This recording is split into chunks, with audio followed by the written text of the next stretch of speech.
Hola compañeros y compañeras de administración, aquí estamos una vez más con la materia de derecho mercantil.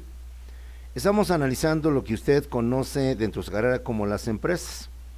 Los que estudiamos derecho y dentro del derecho, mejor dicho, se le conoce como las sociedades mercantiles. Es decir, las empresas tienen que adoptar una forma de sociedad mercantil. Cuando esta se dedica al lucro, viene siendo una sociedad mercantil. Cuando no lo es, no se dedica al lucro, entonces es una asociación civil o una sociedad civil, compañeros. Hemos visto, para hacer una comparación, que las empresas, compañeros, no son eternas. Las empresas, tarde o temprano, se tienen que acabar, se tienen que extinguir, no pueden seguir adelante. Las empresas, de alguna manera, siguen el mismo curso de lo que viene siendo las personas físicas. Nacen, crecen y por tanto mueren, porque no podemos decir aquí reproducen. Más bien producen serían las empresas.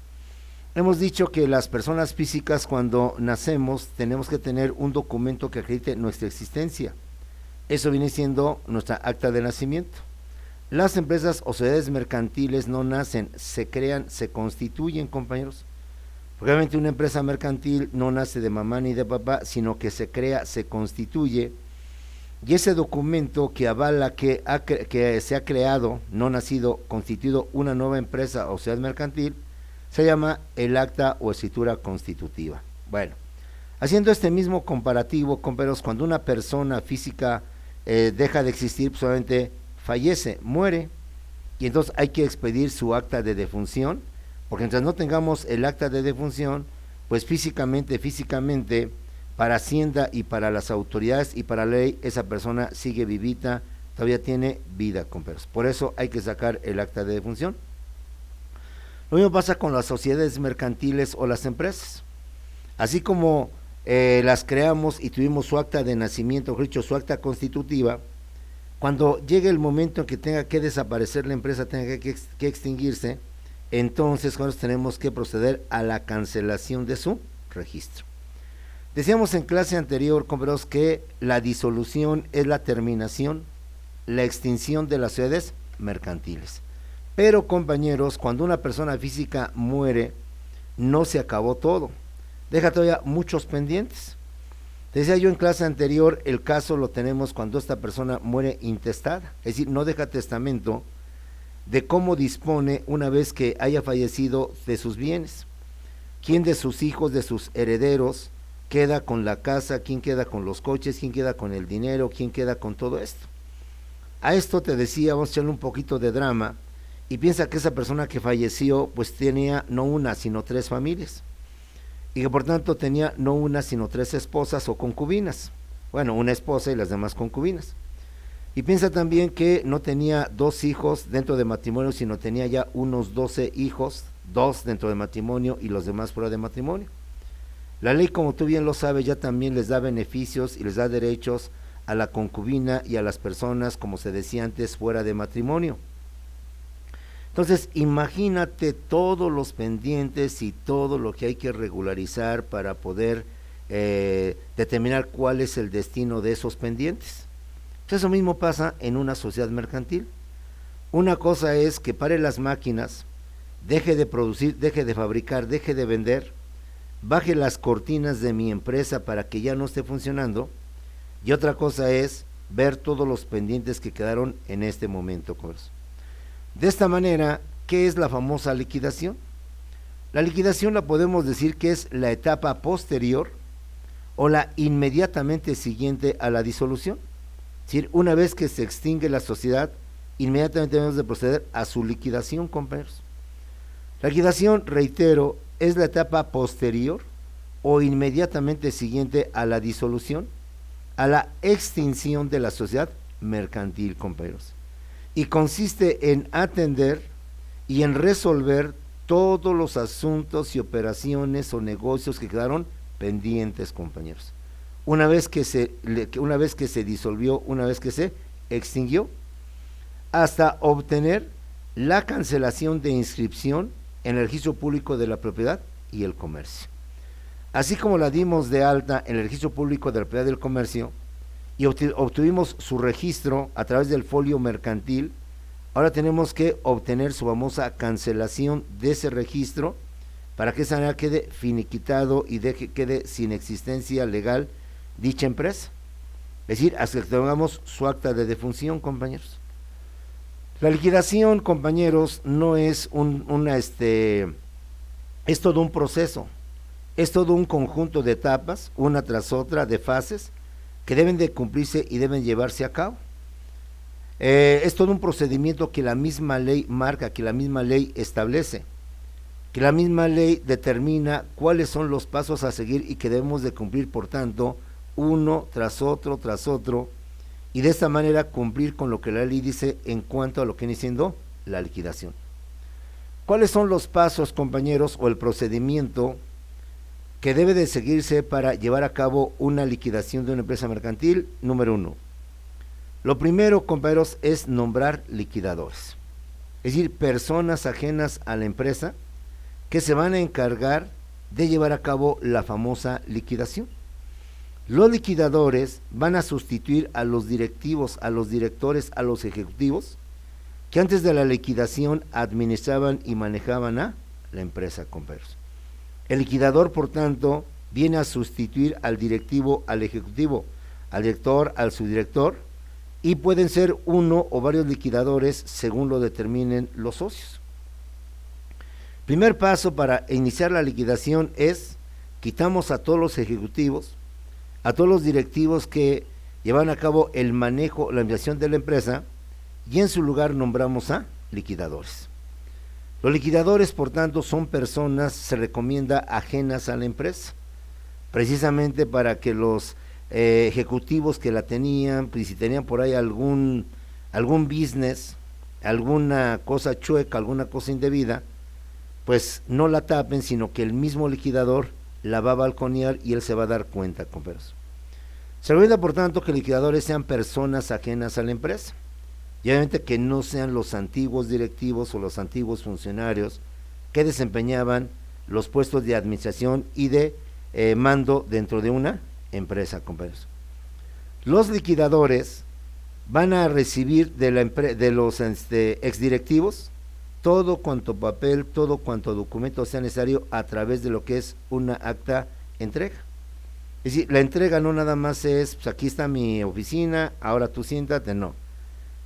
Los exdirectivos tienen que hacer una acta recepción, una acta entrega de bienes, de propiedades, de balances, de documentos, es decir, de todo lo que haya quedado pendiente, para que los liquidadores estén al tanto de las cuentas, de las inversiones, de las propiedades, de los inmuebles, de los muebles que tiene la empresa.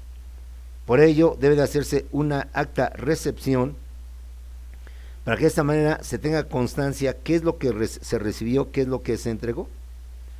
Los liquidadores pueden ser nombrados por los propios socios, aun cuando se disuelve, antes de la disolución o antes de que proceda la famosa liquidación. Pero también pueden ser nombrados porque en el acta constitutiva, como lo vamos a ver en su momento oportuno, ya quedó establecido.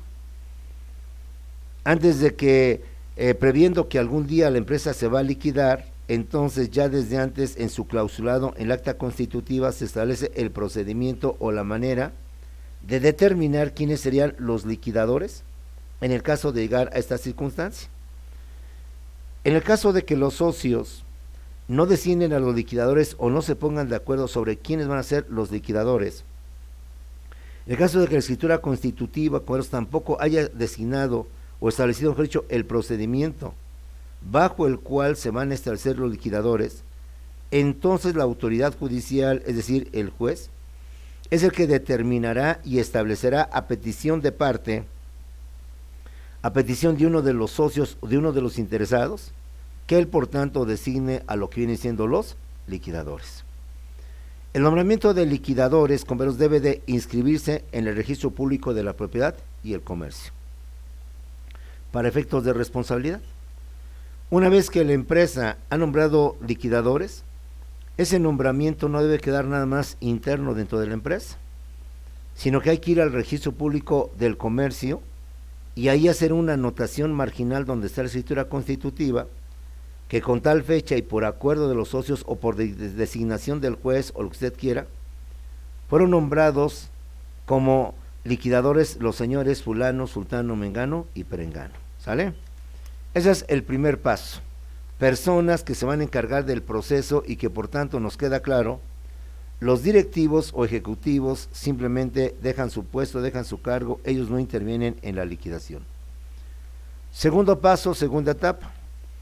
Una vez dado el nombramiento de los liquidadores y obviamente dada el alta o la inscripción al registro público de comercio, ellos deben proceder a resolver todos los asuntos que quedaron pendientes dentro de lo que viene siendo la empresa. Algún trámite, compañeros, alguna operación, alguna transacción, en fin, todo aquello que quedó pendiente, los liquidadores lo deben de llevar a cabo. Deben, por tanto, de atender, de resolver y, por tanto, compañeros, todas las operaciones pendientes que dejó la empresa. Esto es, trámites, asuntos, etcétera, etcétera. Para que de esta manera la empresa, una vez que se proceda de plano a su cancelación, pues no tenga nada por ahí pendiente, nada por ahí que quedó suelto y que por tanto no debe de llevarse a este nivel. El tercer paso, una vez habiendo resueltos todos los asuntos, los pendientes o haciendo convenio con aquellos compañeros que dejaron un asunto pendiente, bien sea para cancelarlo o bien sea, compañeros, para que en un plazo de X tiempo se resuelva, se pasa a la siguiente fase. ¿Cuál es? Hay que cobrar todo lo que se le debe a la empresa. La empresa obviamente realizó operaciones, transacciones, convenios, contratos, etcétera. Con motivo de esas transacciones, de esos convenios, que a lo mejor tienen otro tipo de fecha, otro tipo de terminación, a la empresa se le quedó a deber un dinero, pues hay que irlo a cobrar. ¿Sabes qué? Bancomer nos tiene que regresar la inversión que hicimos ahí en sus cuentas. Hay que ir a la bolsa de valores a recuperar lo que viene siendo nuestras acciones que ematimos al público y en consecuencia recuperar nuestro dinero que se obtuvo con motivo de esa inversión. Pero no solamente hay que cobrar lo que le quedaron a deber a la empresa, sino que también debemos de pagar las deudas de la empresa. El liquidador no solo se va a encargar de cobrar lo que le quedaron a deber a la empresa, sino también de pagar las deudas. Así como le pido a tal banco o a tal cliente o a tal cliente que no ha pagado tal pedido, pues yo también le puedo decir al banco o le puedo decir a mis proveedores, aquí está de una vez lo que quedó pendiente en cuanto al préstamo, en cuanto al pedido que te hicimos con días antes, etcétera, etcétera. De tal suerte, como puedes ver, la idea es no dejar ningún trámite pendiente, no dejar nada que no se hizo oportunamente, y para eso es el proceso de liquidación. La liquidación, compañeros, no tiene un plazo que digamos debe hacerse en un mes, 2 meses, 3 meses, X, no. Siempre debe hacerse pues lo mejor posible, lo más rápidamente posible, pero obviamente subsanando, resolviendo cada uno de estos pasos. No dejar nada pendiente. Tratar de resolverlo, vuelvo a repetir, a través de acuerdos, a través de convenios. Es posible que a lo mejor suscribí un contrato de arrendamiento en un almacén hasta diciembre, y estamos, vamos a pensar, en febrero. Bueno, pues a llegar a un acuerdo con el almacén o con el famoso depositante para determinar su cancelación o llegar a un convenio y por tanto acabar con ese asunto. De igual manera, liquidar las deudas de la empresa, préstamos, hipotecarios, lo que usted quiera, para que de esta manera la empresa vaya por tanto quedándose sin nada pendiente.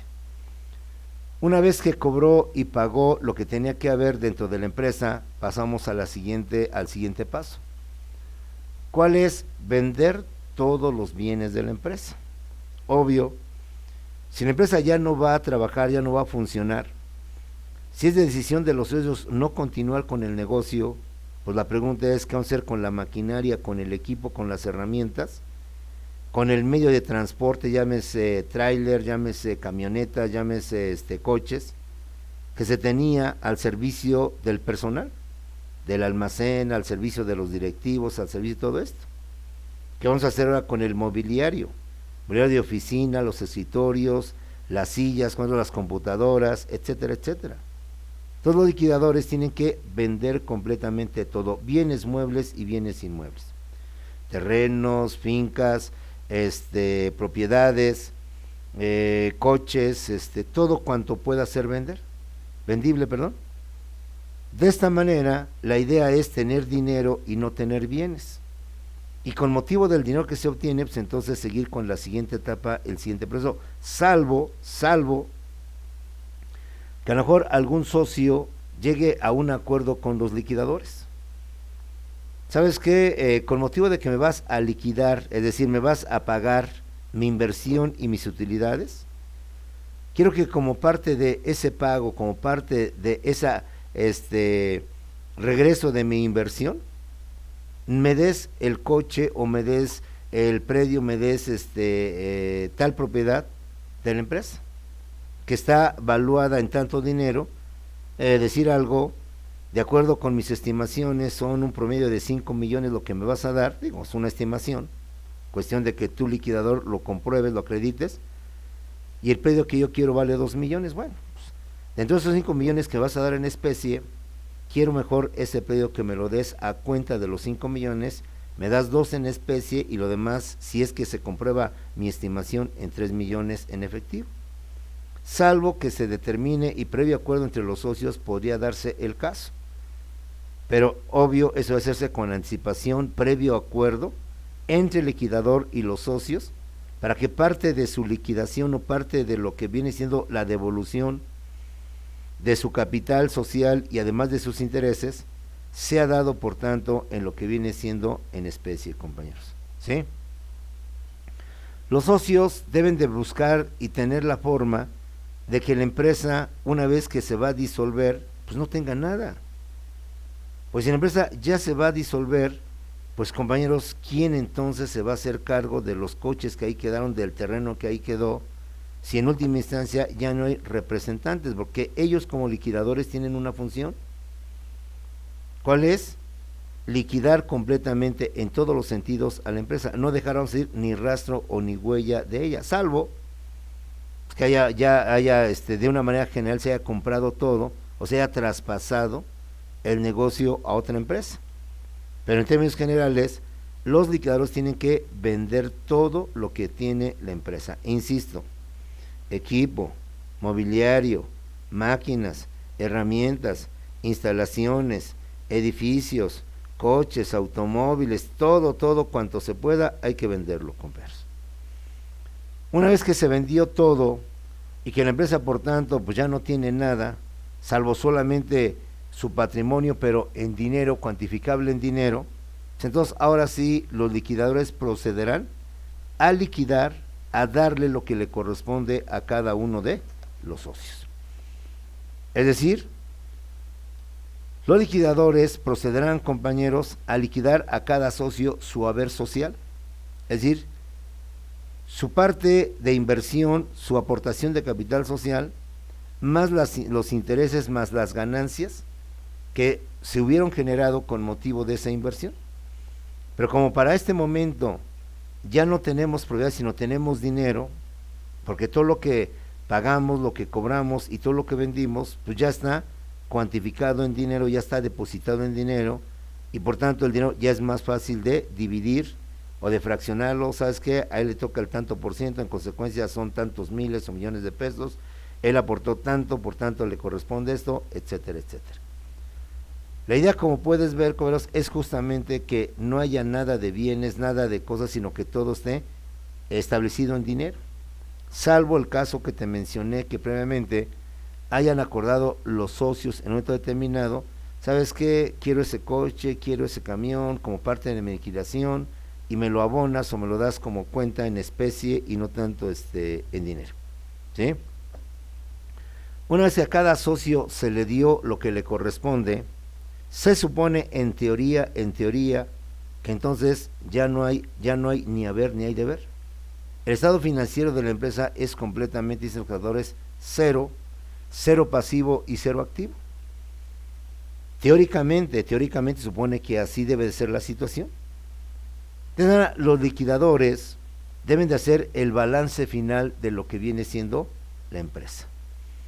que por lo que te he mencionado y te he dicho, teóricamente se supone que ya no hay nada, ya no hay pasivo, ya no hay activo, simplemente se acabó con todo.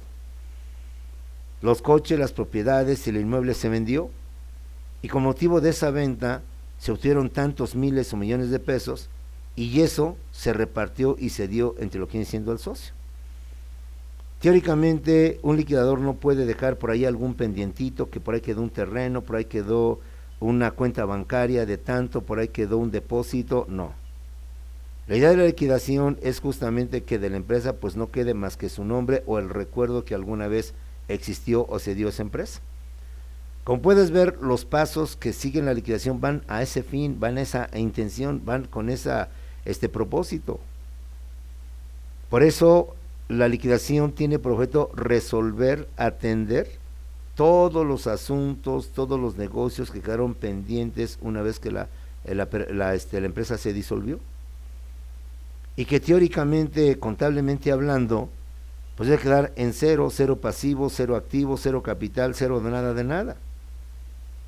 Porque, como te voy a repetir, el paso previo al balance final es justamente la liquidación de lo que vienen siendo los socios, como los últimos en que van a recibir su parte que le corresponde.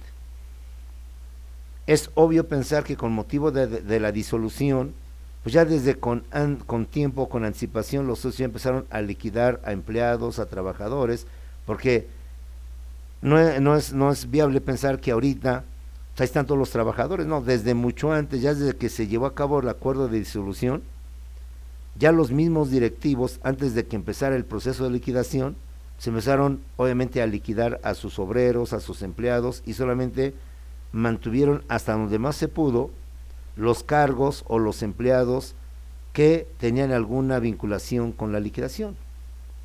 Por ejemplo, el subdirector de finanzas, que es que manejaba todo el dinero, pues él sí hasta el último sería uno de los últimos en liquidar, como empleado, como ejecutivo de una empresa.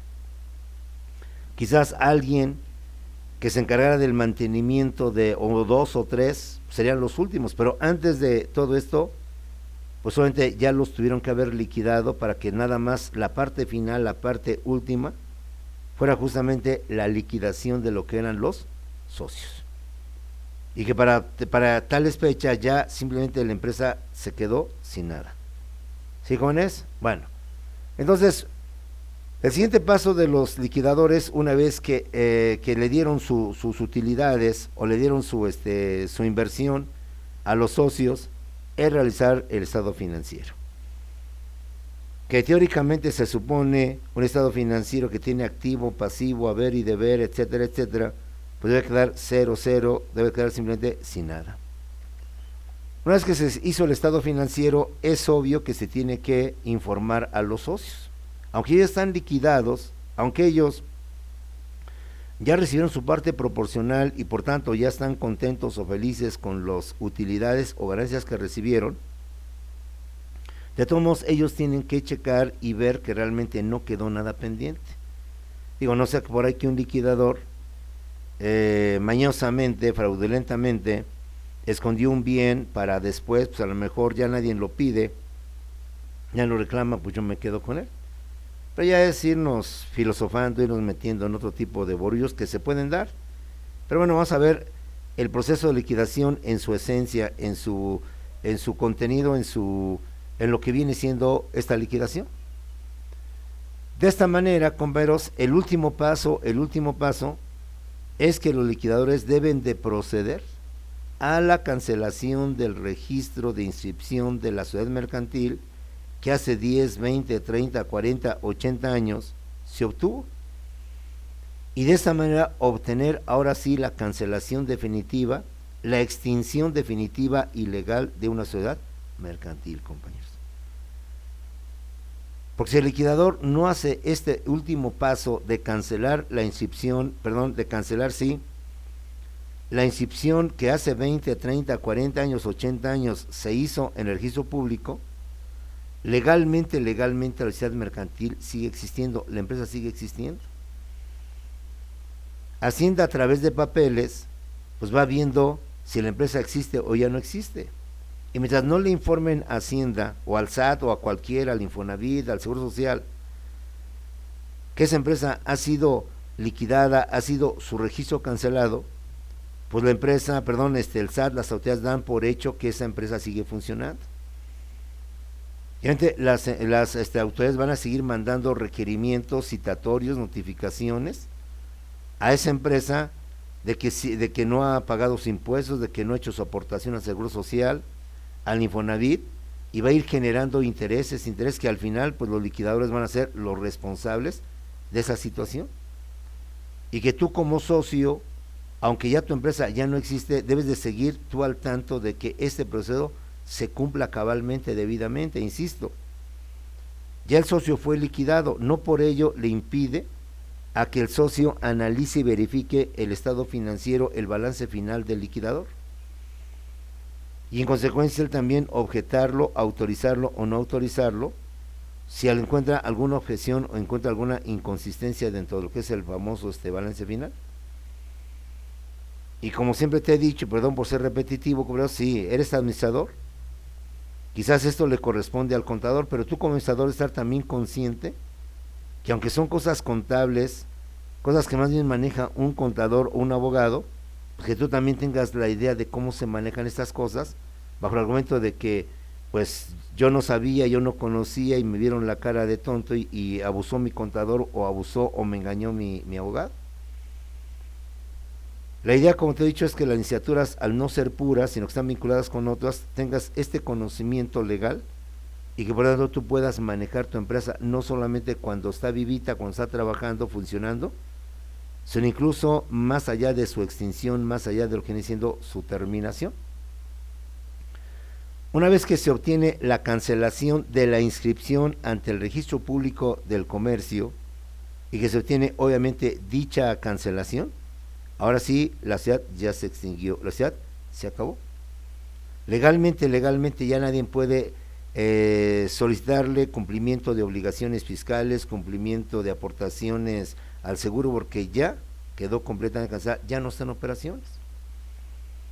Pero por si esto no fuera poco, hay una última etapa del proceso de liquidación, cobros. ¿Cuál es?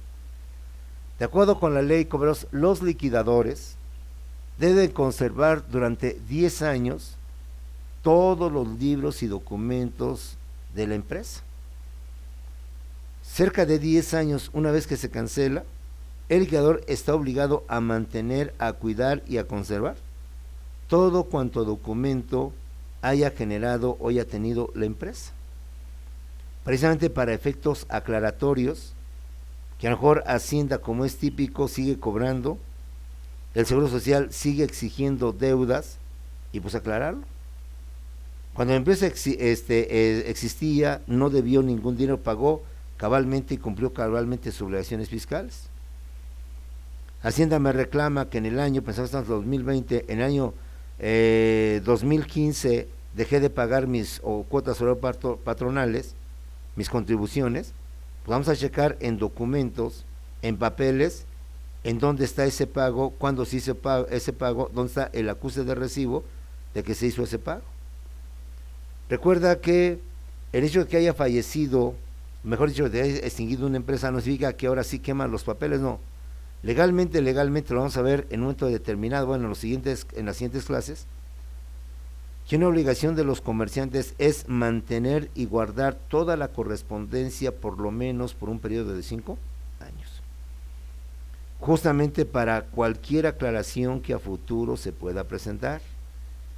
Y tú como empresario no está por demás que mantengas esa información para efectos aclaratorios, aunque tu empresa no se haya extinguido, no se haya liquidado. Ya vamos a ver en su momento oportuno. Ahora con eso de la microfilmación, bueno, en este tiempo se llamaba la microfilmación, de la digitalización, pues se supone que ya esto ya se facilita. Por eso durante mucho tiempo se manejaron los archivos muertos, las grandes gavetas, los grandes archivos de plástico, de fierro, de lámina y de madera. Ahí tenías todos los expedientes que se habían generado durante todo el tiempo de la empresa. Reitero, eso no significa que si tu empresa tiene 80 años de existencia, desde hace 80 años tengan... No, salvo los documentos como la escritura constitutiva, así pasen más de 90 años, esa sí la tienes que tener ahí. La ley te obliga nada más de los últimos años, ya hablaremos de eso en su momento oportuno. En este caso, el liquidador tendrá los documentos más importantes, la documentación más trascendental que la empresa tenga sobre lo que viene siendo su funcionamiento en su momento oportuno. Bueno, con esto, compañeros, terminamos el famoso proceso de la disolución de las sociedades mercantiles y el proceso que implica el siguiente, que es la liquidación de las sociedades mercantiles. Una vez disuelta, una vez extinguida, viene resolver los asuntos que dejaron pendientes y en consecuencia iniciar el proceso de liquidación. Las mercantiles, por tanto, se constituyen, se crean y empiezan a funcionar. Pero con el tiempo, compañeros, de acuerdo a los intereses, como hemos visto, pueden fusionarse, pueden unirse a otras empresas. Tenemos la fusión por absorción, la fusión por incorporación, pero también con el tiempo las empresas que no son eternas, igual que las personas físicas, tienden a extinguirse, a morir, pues, si me permites la palabra morir, aunque es incorrecta porque es una persona moral, no persona física, pero para ser explícito, se disuelve.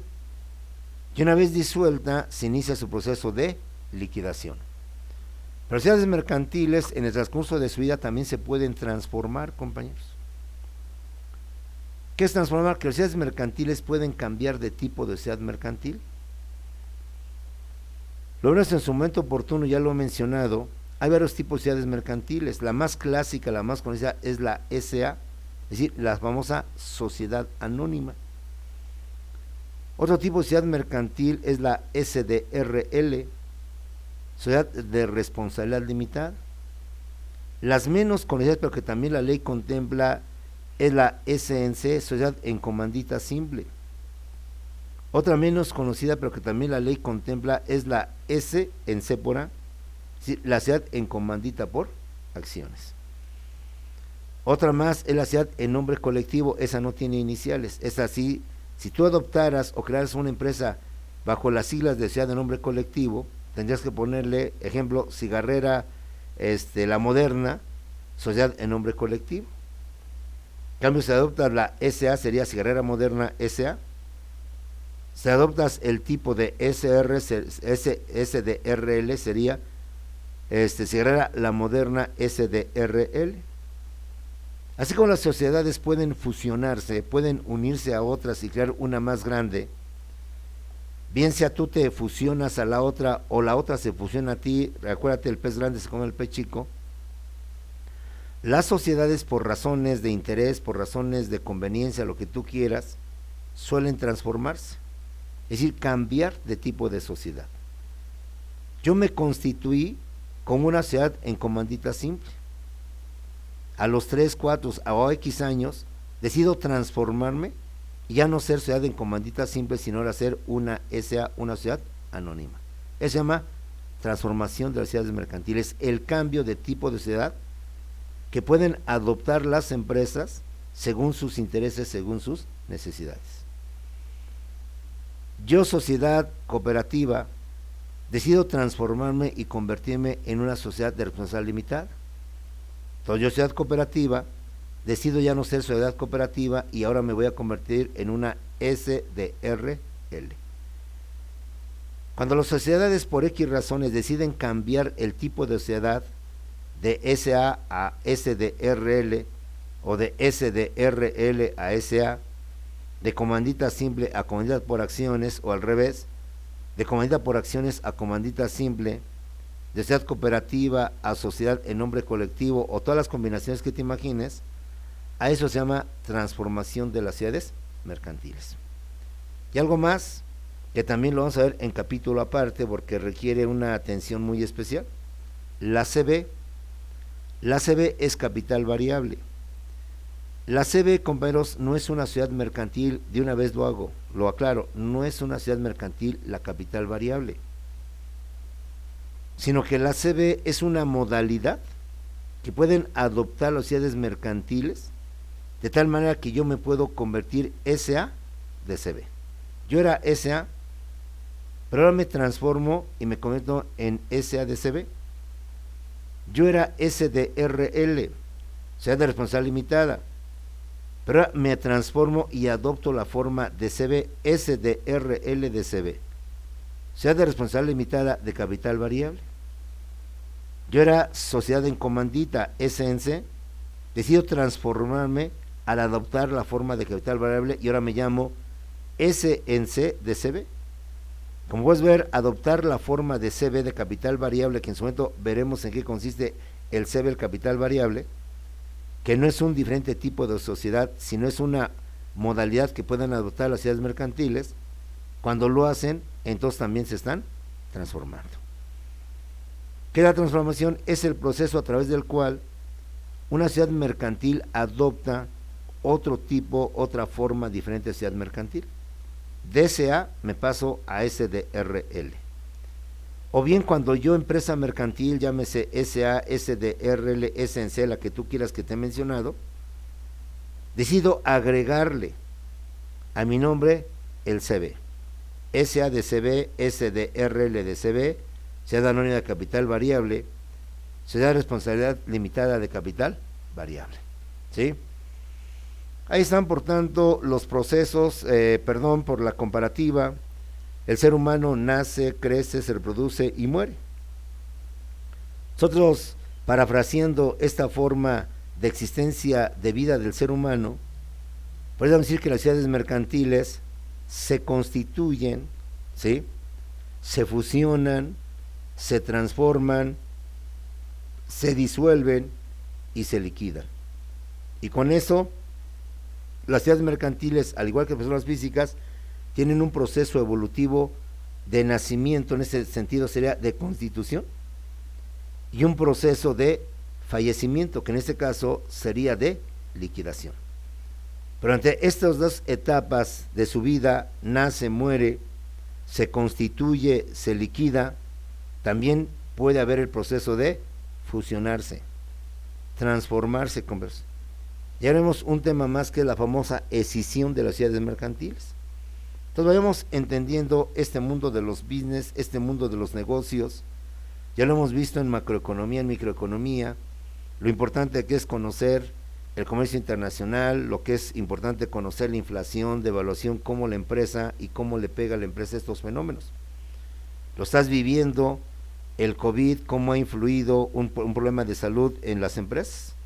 Bueno, pues ahora estamos viendo también cómo legalmente también las leyes influyen en el funcionamiento de las empresas, y hay que estar al tanto de estos movimientos, de estos cambios que lleva a cabo lo que vienen siendo las empresas, administrativamente hablando, legalmente hablando, las sociedades mercantiles. Bueno, sale, jóvenes, nos vemos ahorita en unos cuantos segunditos, unos cuantos minutos, no creo segundos, para contactarnos en Zoom y aclarar dudas, aclaraciones, comentarios, preguntas, lo que usted quiera. Estamos a disposición en unos cuantos segundos en el Zoom. Nos vemos ahorita, compañeros.